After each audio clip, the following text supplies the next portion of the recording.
Bismillahirrahmanirrahim. Alhamdulillahirabbil alamin. Allahumma shalli wa sallim ala sayidina Muhammadin salatan taftahu biha lana futuhal arifin wa tufaqihuna biha fid din wa ala alihi washabbihi. Assalamualaikum warahmatullahi wabarakatuh. Waalaikumsalam warahmatullahi wabarakatuh. Alhamdulillah kita bisa berkumpul kembali mengikuti kajian kalam Nabi dan kita masuk pada episode yang ketiga. Pada episode kali ini kita akan membahas sebuah hadis yang diriwayatkan oleh Imam Al-Baihaqi. Hadis ini berkaitan tentang keutamaan ilmu, keutamaan ilmu. Di mana disebutkan baginda Muhammad sallallahu alaihi wasallam bersabda, "Ughdu 'aliman aw muta'alliman aw mustami'an aw muhibban wa la takunil khamis fatahlik." Kata Rasulullah SAW, "Ughdu 'aliman." Jadilah engkau orang yang alim, au muta'alliman, atau orang yang suka mencari ilmu, au mustami'an, atau orang yang suka mendengarkan, au muhibban, atau menjadi pecinta, wala takunil khamisa fatahlik. Jangan menjadi yang nomor 5, maka engkau akan binasa. Hadis ini sebuah perintah dari Nabi Muhammad SAW yang hendaknya dijalankan oleh setiap muslim. Jadi muslim ini hidupnya suruh milih 1 dari 4 ini. Nggak boleh jadi yang nomor 5.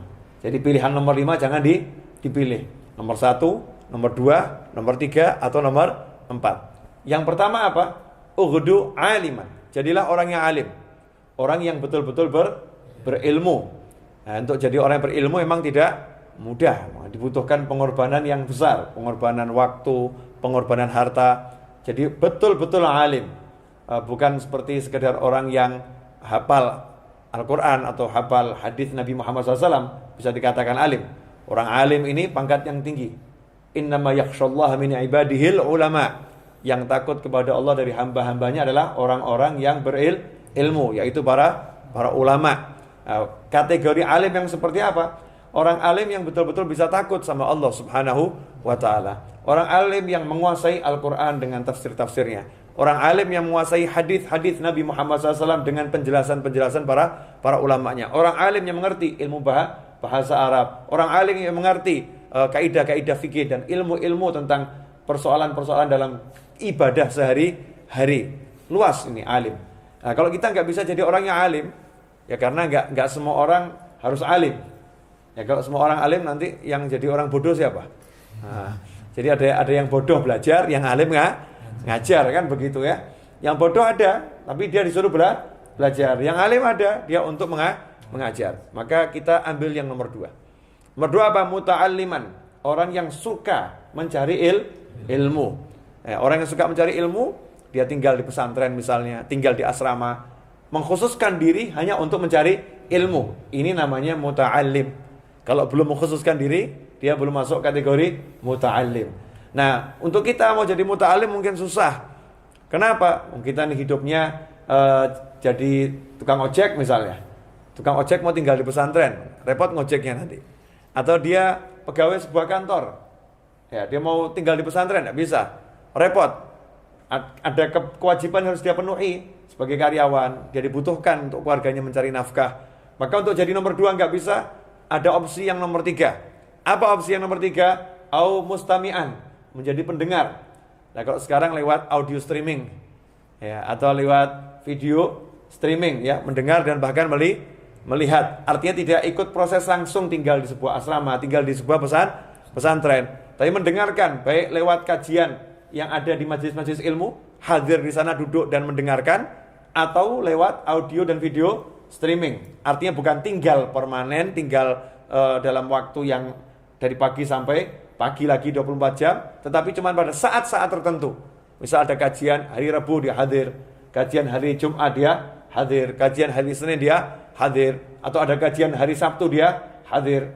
Mungkin kajiannya cuma 1 jam 2 jam, hadir. Mungkin sepekan cuma sekali. Ini masuk kategori mustami'an, pendengar. Ternyata tidak sempat jadi pendengar. Kenapa? Dokter dia sibuk.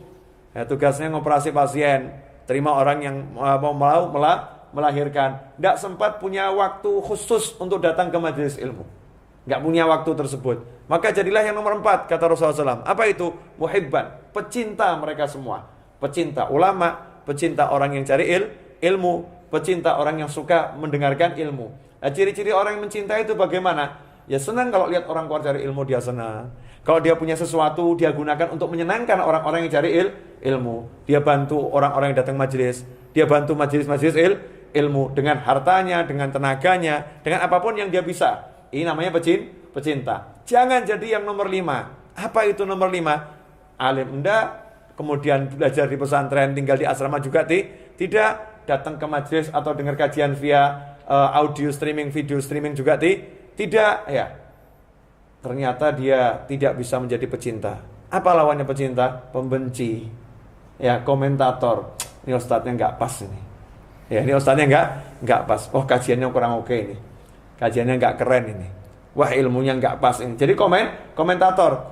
Tahu tetangganya buat majelis, bukannya dia itu hadir tidak, ya. Kemudian apa? Bantu tenaga juga tidak. Bantu lisan, ngasih tahu yang lain, ada pengajian loh di situ, juga tidak, ya. Bantu duitnya banyak, ternyata juga enggak bantu duit dia. Terus apain?